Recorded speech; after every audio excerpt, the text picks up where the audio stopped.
मैं आप लोगों के हवाले शाहीन बाग की बेटी अरीबा खान को कर रहा हूं। आपने बहुत प्यार दिया है और मुझे उम्मीद है आप बहुत प्यार देंगे।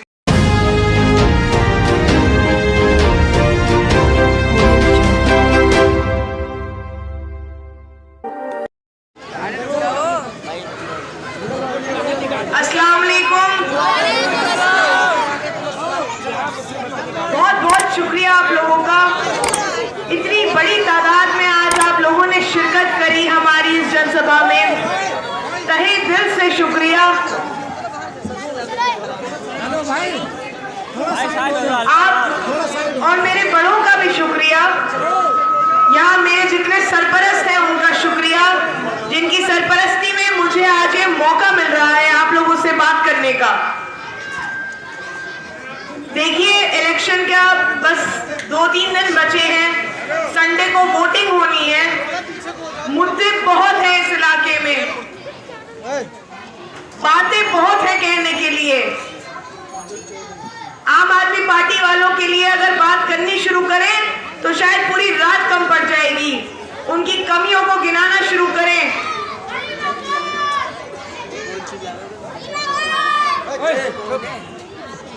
जिस रात हमारा टिकट हुआ, अगले दिन ही सुबह में मैंने ये अहद करा था कि अल्लाह ताला ने मुझे ये मौका दिया है, सियासत में आने का मौका दिया है, एक चेहरा बनने का मौका दिया है, एक आवाज बनने का मौका दिया है, और इस मौके को मुझे बखूबी निभाना होगा। हमारे वालिद साहब, उनसे बहुत पुराना रिश्ता है आप लोगों का, बहुत पुराना मोहब्बतों का रिश्ता है, बहुत पुराना उम्मीदों का रिश्ता है। हमेशा वो इस आवाम के लिए खड़े रहे, हमेशा आपके बीच खड़े रहे। आपके लिए जो जुल्म और ज्यादती हुई उसके खिलाफ हमेशा आवाज उठाई उन्होंने, चाहे वो पुलिस की ज्यादती रही हो या यहाँ पे जो कुछ करप्टेड एलिमेंट है उसकी गुंडागर्दी रही हो।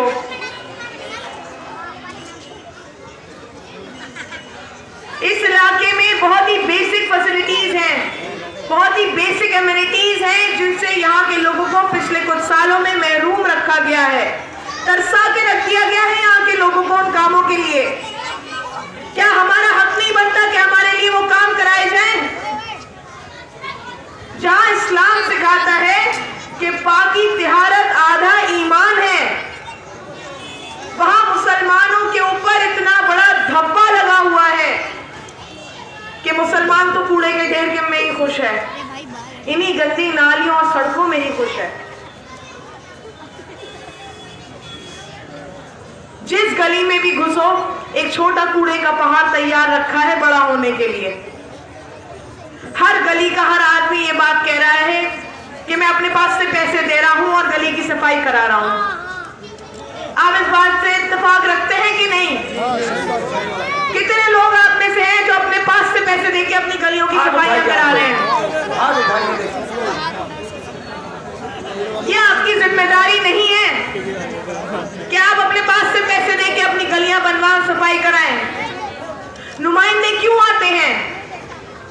ये नुमाइंदों की जिम्मेदारी होती है। आपका वोट ये ताकत रखता है कि आप उस नुमाइंदे को लेकर आए और वो आपकी खिदमत करे, आपके लिए काम करे। लेकिन बड़ी अफसोस की बात है, बहुत ही शर्म की बात है कि यहाँ पे जो नुमाइंदे आके बैठे हुए थे, उन्होंने सिर्फ और सिर्फ यहाँ पे लोगों को गुमराह करा, पुलिस के साथ मिलके पैसे खाए और पैसे खिलाए और सिर्फ ज्यादतियां हुई हैं।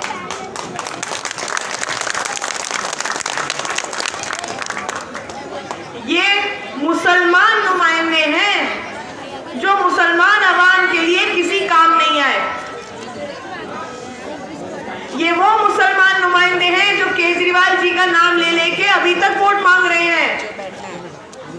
अपने काम को लेके वोट क्यों नहीं मांगते? अपने काम को लेके वोट मांगने का मुंह ही नहीं है, क्योंकि 5 साल में कोई काम करा ही नहीं गया है। ये वही मुसलमान नुमाइंदे हैं जो केजरीवाल जी का नाम लेके वोट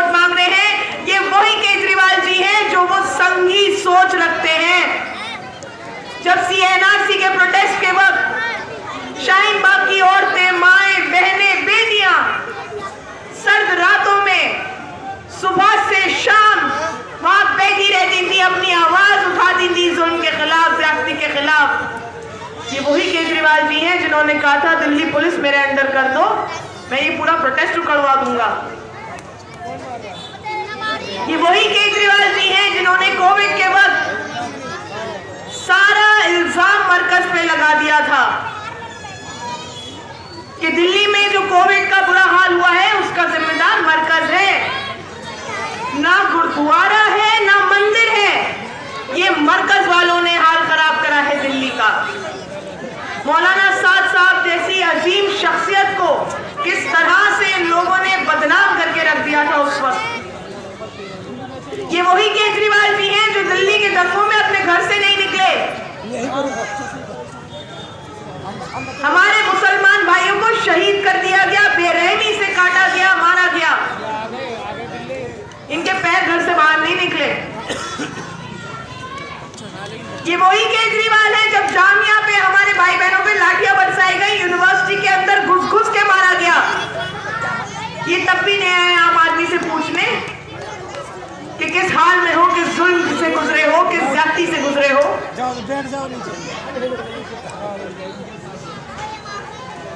गुजरात के इलेक्शन की तैयारियों में लगे हैं केजरीवाल जी। आज एक बयान शायद आपने सुना होगा, बिल्किस बानो पे जो ज्यादती हुई, जो जुल्म हुआ, उसके खिलाफ इन्होंने कोई स्टेटमेंट नहीं दिया, जो उनके मुजरिमों को छोड़ दिया गया। लेकिन इन्होंने ये कह दिया कि नोटों पे लक्ष्मी और गणेश जी की फोटो लगा दी जाए तो नोटों की वैल्यू बढ़ जाएगी। और एक नया बयान इनका यह आया है कि मैं हिंदू हूं, मैं हिंदुत्व की बात करूंगा।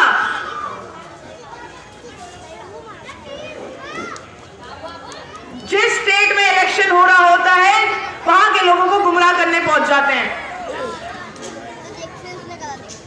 अभी दिल्ली में विधानसभा का इलेक्शन करा दीजिए, या आके फिर मुसलमानों का मसीहा बनने का ढोंग रचेंगे, फिर मुसलमानों को गुमराह करना शुरू कर देंगे और गुजरात पहुंच के हिंदुत्व की बातें करेंगे। इनकी मुनाफिकत आप लोगों के सामने आ चुकी है, इनकी हिपोक्रेसी सबके सामने आ चुकी है, इनकी रैडिकल आइडियोलॉजी सबके सामने आ चुकी है। एक हवा चली थी आम आदमी पार्टी की, एक गुमराही की हवा थी, मासूम मुसलमानों को गुमराह कर दिया गया बहुत बुरी तरह, उनकी उम्मीदों को तोड़ा गया। फ्री बिजली, फ्री पानी, प्रोपेगेंडा वाले काम। किस बात की फ्री बिजली? 200 यूनिट फ्री तो उन्होंने बता दिया यहाँ की आवाम को कि खुश हो जाओ, मैं तुम्हें 200 यूनिट फ्री दे रहा हूँ, खैरात के 200 यूनिट। एक अकेला आदमी भी 200 यूनिट यूं ही खर्च कर देता है, 5-5, 6-6 लोगों की फैमिली चल रही हैं।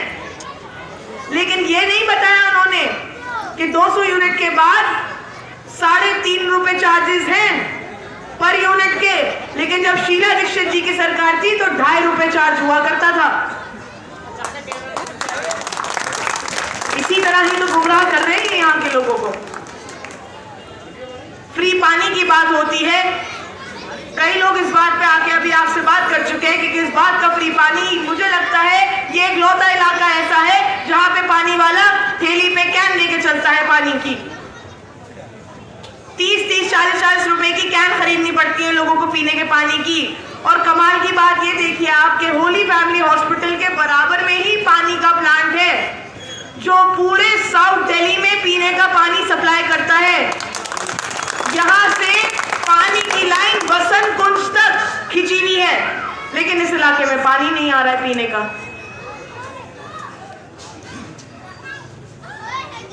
बहुत बड़े बड़े मुद्दे हैं, बहुत बातें हैं कहने के लिए।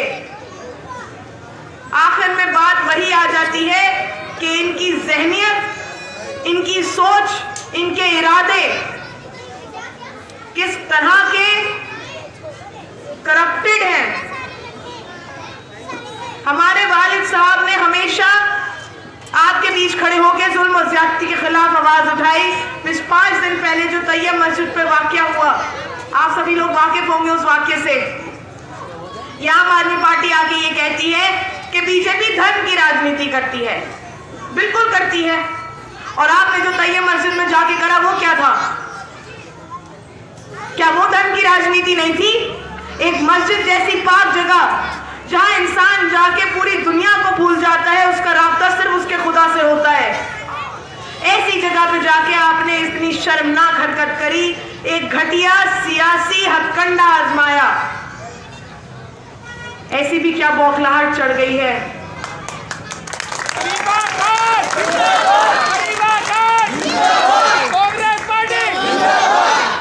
बौखलाहट ये चढ़ गई है कि अपनी जमानत जब्त होती दिखाई दे रही है, इसलिए कुछ भी करने का उतारी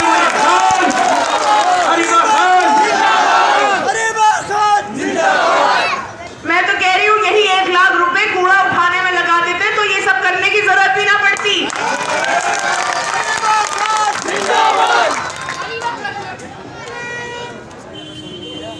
वालिद साहब ने हमारे इस गलत काम के अगेंस्ट खिलाफ आवाज उठाई।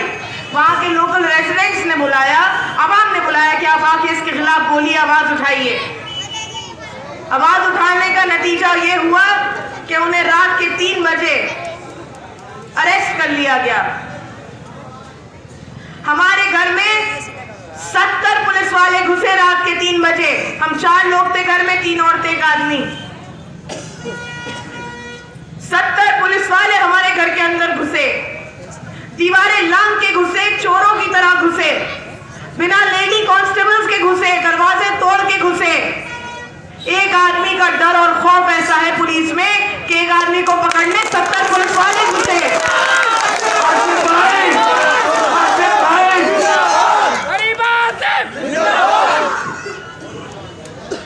हमारे वालिद ने हमेशा पुलिस की ज्यादती के खिलाफ, देखिए पुलिस की सख्ती एक अलग चीज होती है, क्राइम और करप्शन के खिलाफ पुलिस की सख्ती होना जरूरी है, लेकिन इस इलाके में जो रहा है उसको पुलिस की सख्ती नहीं कहेंगे हम। वो पुलिस की ज्यादतियां हैं, वो पुलिस का जुल्म है, वो पुलिस की गुंडागर्दी चल रही है। यहाँ पे जिस तरह दुकानदारों को परेशान करा जा रहा है, जो हफ्ता देगा उसकी दुकान रात तक खुलेगी 11-12 बजे तक, जो हफ्ता नहीं देगा उसकी दुकानों पे 9 बजे लाठियां बरसाना शुरू कर देंगे। कोई अपने घर के बाहर समरसेबल नहीं करा सकता। 30-40 हजार रुपए पहले तो यहाँ के पुलिस और नुमाइंदे ऐंठते थे, अब तो एमसीडी वाले भी ऐंठने लगे हैं आके समरसेबल के पैसे। कब तक यहाँ के लोग इसी तरह ऐसी जिंदगी गुजारते रहेंगे? 5 साल बहुत बड़ा वक्फा होता है काम कराने के लिए। पूरी नस्लें बड़ी होती चली जा रही हैं। इस इलाके से लोग बाहर निकल रहे हैं। अब जिनके पास पैसा है, जिनके पास रिसोर्सेज हैं, वो अपने घर किराए पे उठा के इस इलाके से बाहर निकल रहे हैं। कोई नहीं रहना चाहता इस गंदगी में।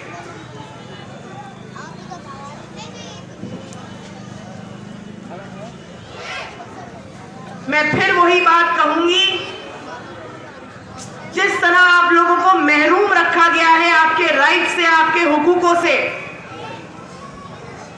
आपने एक मौका दिया था उनको, बहुत अच्छा हुआ मौका दिया था, क्योंकि अगर मौका नहीं दिया जाता तो इनकी असलियत सामने नहीं आती।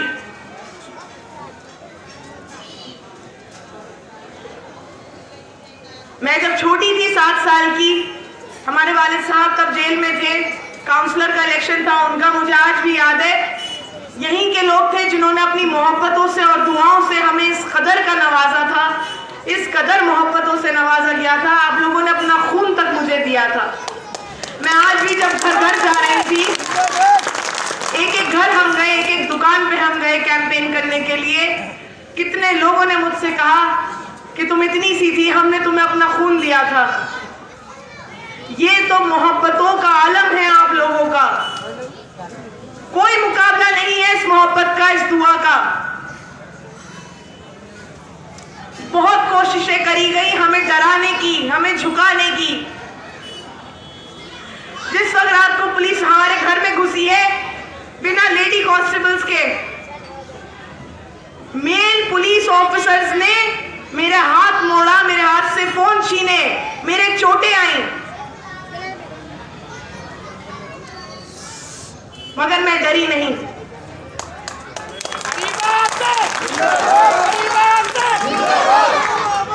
मैं जिस इंसान की औलाद हूं और मुझे बहुत फक्र है इस बात पे कि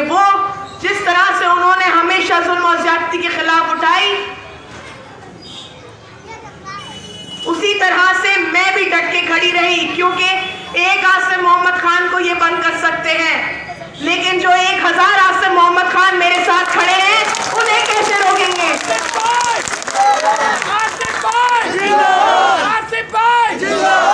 इन बेवकूफों को ये समझ नहीं आता कि जिसके दिल में सिर्फ अल्लाह का डर और खौफ होता है वो किसी मखलूक से नहीं डरता।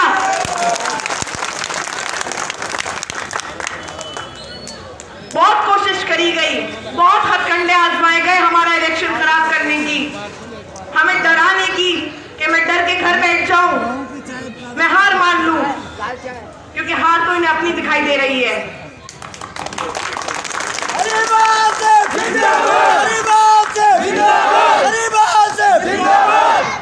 तरीके से हमें परेशान करा जा रहा है अभी भी, लेकिन मैं मजबूती के साथ खड़ी हूं, क्योंकि मुझे पता है कि आप लोग मेरे साथ खड़े हैं। मेरे वालिद साहब इस वक्त मेरे साथ नहीं है, उनकी कमी महसूस हो रही है मुझे, लेकिन मुझे मालूम है जब तक आप लोगों की सरपरस्ती मेरे साथ है मुझे कोई नहीं डरा सकता, मुझे कोई नहीं झुका सकता।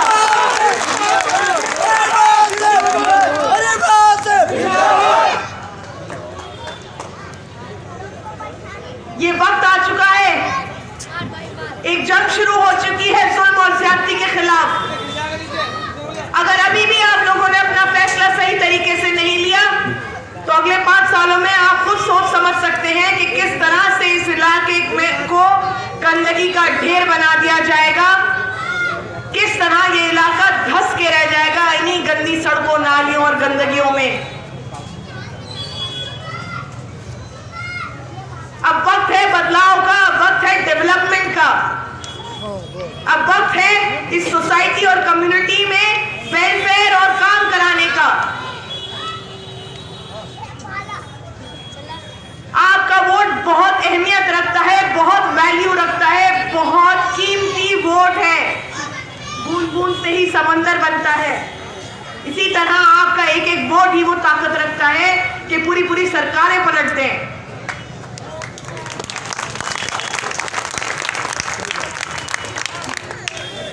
मेरी आप सबसे बहुत बहुत गुजारिश है, तहे दिल से अपील है, रिक्वेस्ट है, हम सबको साथ मिलके चलना बहुत जरूरी है। आप यहाँ के जिम्मेदार मुसलमान हैं, जिम्मेदार आवाम हैं, और एक रिस्पॉन्सिबल लीडर और रिस्पॉन्सिबल रेजिडेंट्स की जिम्मेदारी बनती है कि वो हाथ से हाथ मिला के चले, एक साथ चले, और तभी इस इलाके में कोई बदलाव आ सकेगा, कोई काम हो पाएगा। अरे बासिफ जिंदाबाद, अरे बासिफ जिंदाबाद, अरे बात तुम संघर्ष करो, अरे बात तुम संघर्ष करो, अरे बात तुम संघर्ष करो, अरे बासिफ जिंदाबाद। मैं 10 पॉइंट का मैनिफेस्टो लेकर नहीं पहुंचूंगी आपके घरों में, ना मैं पहुंची इतने दिन। मैं जिस जिस घर पहुंची, जिस जिस गली पहुंची, मैंने जाके आपसे मैनिफेस्टो मांगा। आप मुझे दीजिए 10 पॉइंट का मैनिफेस्टो, 20 पॉइंट का मैनिफेस्टो। आप उसमें लिखिए कि आपकी गली, आपके इलाके, आपकी सड़कों पे क्या मुद्दे हैं, क्या काम है, क्या मसले मसाइल हैं। हम और आप साथ मिलकर उस पर काम करेंगे। अरे बासिफ जिंदाबाद, अरे बासिफ जिंदाबाद, अरे बात तुम संघर्ष करो, अरे बात तुम संघर्ष करो।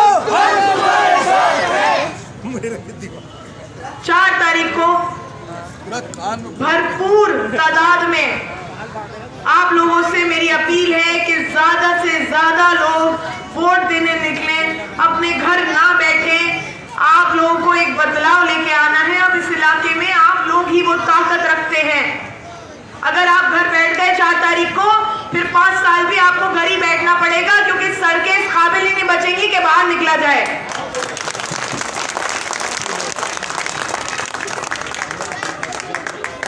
4 तारीख को पहले नंबर का बटन दबाइए, कांग्रेस पार्टी को लाइए, हमें कामयाब बनाइए। और ये सिर्फ मेरी लड़ाई नहीं है, ये सिर्फ मेरी जंग नहीं है, ये सिर्फ मेरा इलेक्शन नहीं है, ये आप सबकी जंग है, आप सबकी लड़ाई है। और अगर हमें जीत हासिल होती है तो ये सिर्फ मेरी जीत नहीं होगी, ये पूरी आवाम की जीत होगी। अरे बासिफ जिंदाबाद, अरे